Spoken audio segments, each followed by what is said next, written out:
Bueno, buenas tardes. Yo soy la doctora Marcela Yancar, soy endocrinóloga y diabética. Actualmente en las mañanas trabajo en el Instituto Nacional de Ciencias Médicas y Nutrición con pacientes con diabetes. Entonces creo que ya les hablaron un poco de lo que es el tratamiento en los pacientes diabéticos.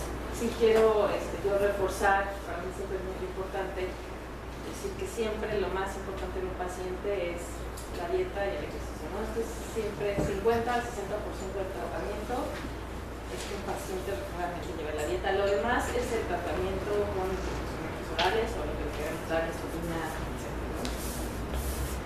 Muy bien, y bueno, yo les voy a hablar sobre el mecanismo de acción de estos nuevos fármacos que son los inhibidores de SGLT2, en especial canaglifosina, que bueno, a mí yo prefiero la canaglifosina porque es un poco más potente que el resto, pero les vamos a hablar de cómo actúan y bueno, qué es lo nuevo, qué es lo que nos da un plus a diferencia de los otros.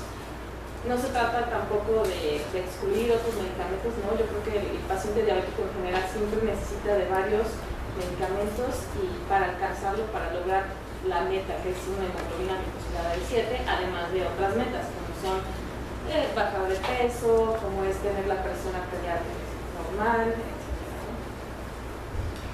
Y escogí esta presentación que es más de casos clínicos porque es a lo que nosotros nos enfrentamos usualmente en la consulta, ¿no? Si nada más les doy cifras o es que en tal estudio y todo esto, pues a lo mejor no les queda realmente claro el concepto y yo creo que es mejor entender bien cómo actúan, entonces a qué paciente le vamos a indicar qué medicamento, y la otra es qué tipo de paciente es el indicado, ¿no?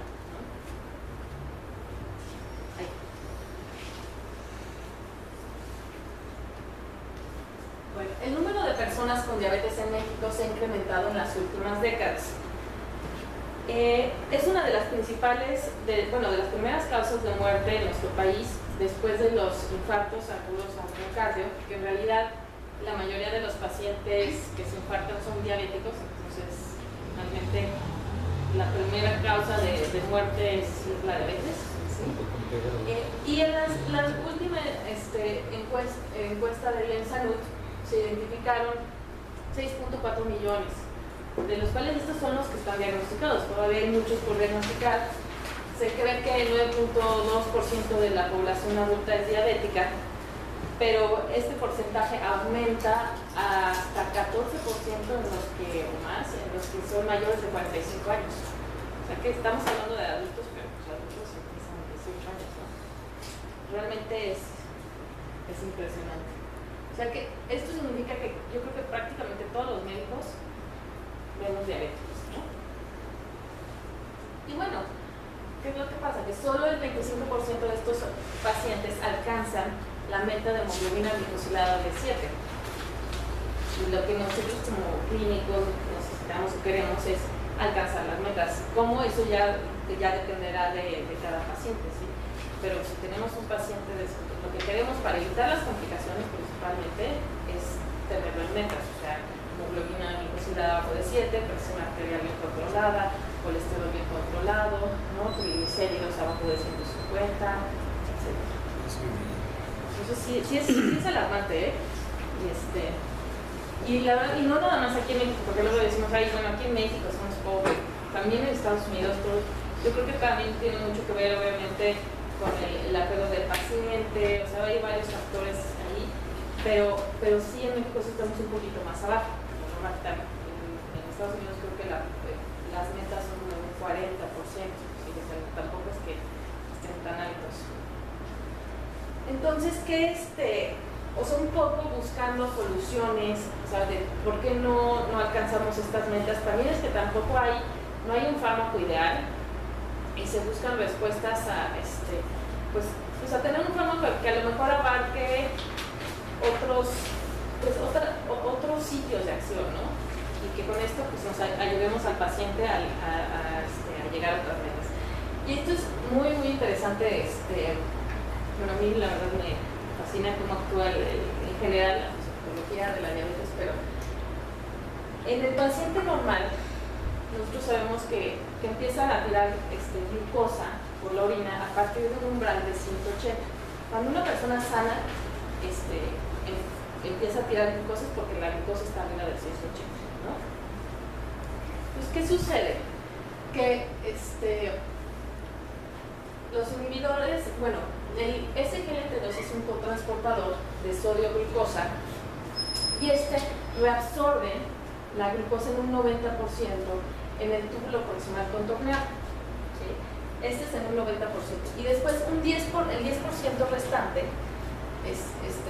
lo reabsorbe el SGLT1. Si hay dos, hay uno.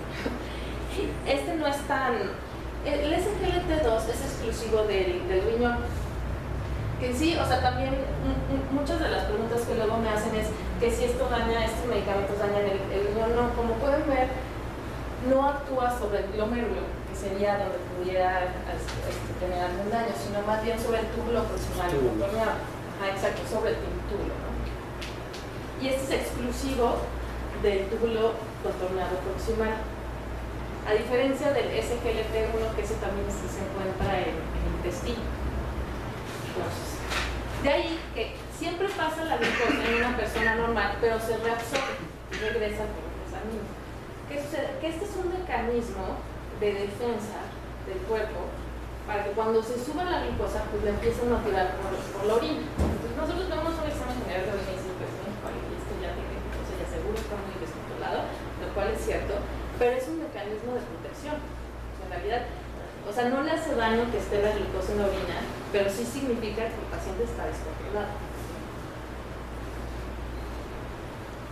Y como les mencionaba, bueno, se reabsorbe un 10% en el SGLT1, que además no es exclusivo. Entonces, ¿qué sucede en el riñón? Pasa la glucosa por el glomérulo, llega al túbulo contorneado proximal, se reabsorbe. ¿Sí? Se reabsorbe un 90% y luego el siguiente 10% en la parte distal por el SGLT1. En los pacientes diabéticos, además, o sea, este umbral de 180 está alterado. Se cree que probablemente sea también un efecto de la resistencia a la insulina. Entonces, ellos empiezan a tirar glucosa a partir de 240, a diferencia de una persona normal que empieza a partir de 180. ¿Qué sucede con los inhibidores como la canagliflozina o la invocana, los inhibidores de SGLT2, que bajan este umbral aproximadamente entre 80 y 100? ¿Sí? O sea, cuando la glucosa está en 80, ya no funciona el medicamento. Esto es importante saberlo, porque de ahí que esta clase de medicamentos no producen hipoglucemias o el riesgo de hipoglucemia es muy bajo, principalmente si se dan junto con sulfonilureas o con insulinas, ¿no? Que es el riesgo normal de que tengan hipoglucemia.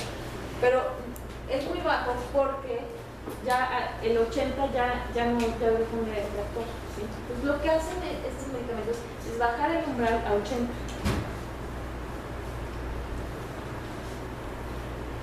Entonces, lo que podemos ver aquí es que el inhibidor actúa sobre el cotransportador, se pega aquí, y no permite que se reabsorba la glucosa. Entonces esta tira, por eso se le llaman glucosúricos, porque tira la glucosa por la orina. Como podemos ver, y es poco lo que se reabsorbe.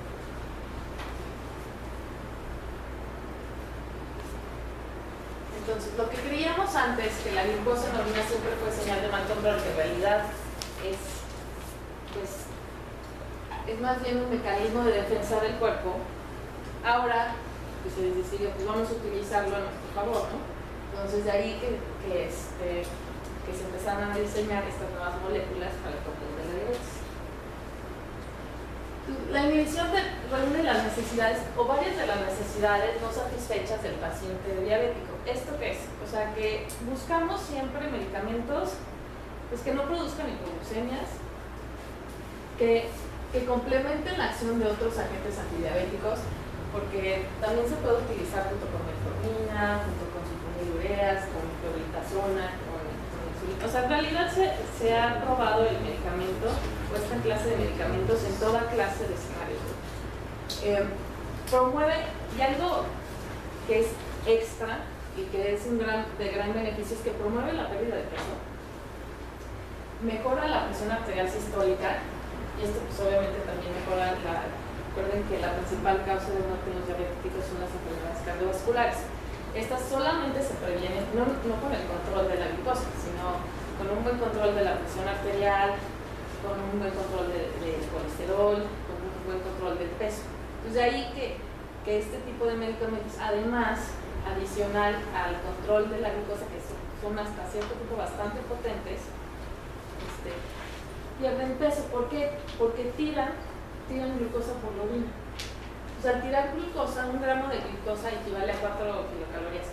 Tiran aproximadamente, o sea, lo mínimo son como 80 gramos de glucosa al día. Entonces, esto es aproximadamente unas 320 calorías por día, independientemente de que sea sin dieta o no, lo cual yo digo que es fabuloso, porque si uno depende de la voluntad del paciente para que haga dieta, es un poco difícil, más los pacientes diabéticos que tienden a ser un poco llenitos, ¿no?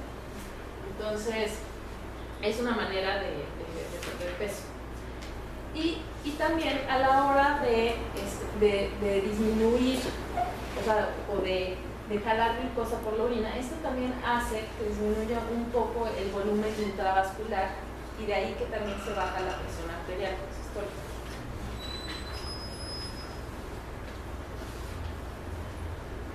Pero si llegan a haber dudas sobre el mecanismo de acción, me puede preguntar lo que sea y digo, lo que pueda responder. Adelante. ¿Esto no incrementa la necesidad de paciente?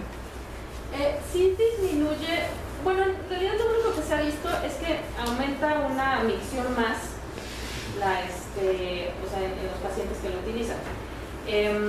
No se ha visto, compensan con la sed. O sea, realmente deshidratación no, porque no es un diurético, pero sí disminuye un poquito el volumen. Lo que sí no está, o hay que tener precauciones, por ejemplo, los pacientes, los viejitos que utilizan diuréticos, sí se ha visto que les puede producir algo de hipotensión ortostática. Eso sí, no tanto deshidratación, pero sí les puede producir hipotensión ortostática, y ahí lo que se recomienda es iniciar con una dosis pequeña, las pequeñas, por ejemplo, es de 100 miligramos, y después ya aumentarle a 300, esto si lo toleran. Sí, doctora, y en pacientes, la mayoría, una buena parte de pacientes tienen ya problemas renales, con insuficiencia renal, ya sea leve o... Sí. ¿Qué pasó con eso? Sí, de hecho hay estudios en pacientes con insuficiencia renal, hasta un filtrado glomerular de 30 se puede utilizar, porque sí funciona, porque es eficiente el medicamento, ¿no? No está contraindicado, digamos, en insuficiencia renal crónica terminal por su efecto tóxico, sino porque no funciona, ¿no? En pacientes con insuficiencia renal crónica con un filtrado glomerular menor a 30 no funciona. Ahí sí no está indicado. Sería arriba de 30 principalmente. Pero bueno, esto se puede utilizar desde un inicio, ¿no? Pero, sí, por ejemplo, si son pacientes que ya pasaron por un montón, y sabemos que son así, y ya tienen 10 años de diabetes y ya tienen complicaciones a largo plazo, y que ya tienen daño renal, entonces quería ver eso. O sea, si tienen, por ejemplo, microalbuminuria, sí se puede usar. De hecho, ahorita se está llevando a cabo un estudio en donde con pacientes con microalbuminuria a ver qué tanto favorecía. Y todavía no se publica, ¿no? O sea, yo no puedo en un momento las manos al fuego porque todavía no se publica el estudio, pero aparentemente sí, de hecho ha favorecido la función del riñón. Nada más que no se han publicado los estudios, entonces ahí sí, como son estudios también a muy largo plazo, más de 6 años, hay que todavía esperar. Pero se puede utilizar. O sea, pacientes con microalbuminuria, que es ahora sí que el de la consulta de siempre, ¿no? Que ya tiene un poco de retinopatía, leve, albuminuria se puede utilizar sin ningún problema. De hecho, o sea, esta molécula canagliflozina ha sido de las que más se ha estudiado en más de 10,000 pacientes a nivel internacional. Entonces, de ahí que se ha utilizado todo tipo de escenarios, justamente por la seguridad, o sea, lo que pasó con otros medicamentos, ¿no? De pronto ya aumentaba el cáncer de vejiga, ¿no? Y que después, 5 años después, ya sabemos que la osteoporosis y este tipo de cosas. De ahí que sí se trató de buscar una población muy grande y buscar pues todo lo que pudiera causarle algún daño al paciente. Esto justamente, o sea, se buscó que no aumentara la osteoporosis, que no hubiera riesgo de cáncer. Y justamente algo que, y además que es algo que la verdad me preocupa mucho, es lo de la función renal, ¿sí? Hasta ahorita digamos que publicado y, o sea, evidencia clínica es que no modifica nada, ¿no? O sea, se puede utilizar perfectamente, pero todavía estamos esperando ya, bueno, yo ya consigo ver los resultados. Pero cuando dice micro, debe ser menor de 300. Sí. Para poder... No, se puede usar también en macro, o sea, arriba de 300. Solo que la función del riñón debe de ser arriba de 30. O sea, el Kadoki o lo que debe de ser la depuración de creatinina arriba de 30. Pero la microalbuminuria, o sea, lo que se mide la albúmina en la orina en 24 horas, es como de los primeros indicios de daño renal en los pacientes diabéticos. Sí, pero para el uso de este producto no hay ningún problema. Sí se puede utilizar. De hecho, es algo muy bueno porque se utilizó también en poblaciones con monoterapia, que se lo voy a mostrar, terapia con metformina, terapia con ureas, terapia con otros medicamentos, y no perdió la eficacia. Porque luego uno dice, bueno, ya con tanto medicamento y tienen 4 hipoglucemiantes y no logramos bajarle la hemoglobina glucosilada, y sí se vio que la verdad que sí era efectivo el medicamento, o sea, sí se puede utilizar sin ningún problema. Entonces, mire, el primer caso es un paciente, José, de 45 años, con un índice de masa corporal de 31, diabético desde hace 5 años, tratado con metformina, hipertensión bien controlada con un IECA. Reporta que desde hace un año su glucosa en ayunas es de 160 y tiene una hemoglobina glucosilada de 8.2, a pesar de la adherencia del tratamiento y a pesar de que hace ejercicio, ¿no? Entonces él es vendedor, él toca 30 minutos al día, cumple de forma estricta con la dieta. Entonces, opina que debe agregarse un segundo medicamento a la metformina que José se encuentra recibiendo actualmente. Con base en lo que ha leído, publicado en la literatura, así como otras fuentes de información y su propia experiencia personal, seleccionan uno de las siguientes dos opciones. Un inhibidor de DPP4 o un inhibidor de SGLT2. Ustedes que, o sea, eligen el que quieran, no porque yo esté aquí. ¿Qué opinan? Porque, bueno, tenemos un paciente no joven, yo creo que tiene, o sea, esperemos que todavía vivir 30 años y que lo viva bien, ¿no? Entonces, que no estén metas, o sea, ahí sí hay que echarle ganas para que estén metas y que tenga la menor cantidad de complicaciones micro y macrovasculares. Que ya está utilizando un antihipertensivo, no ha bajado bien de peso. Entonces, ¿cuáles serían, por ejemplo, las ventajas de un inhibidor de DPP4? O sea, ¿por qué le darían a él?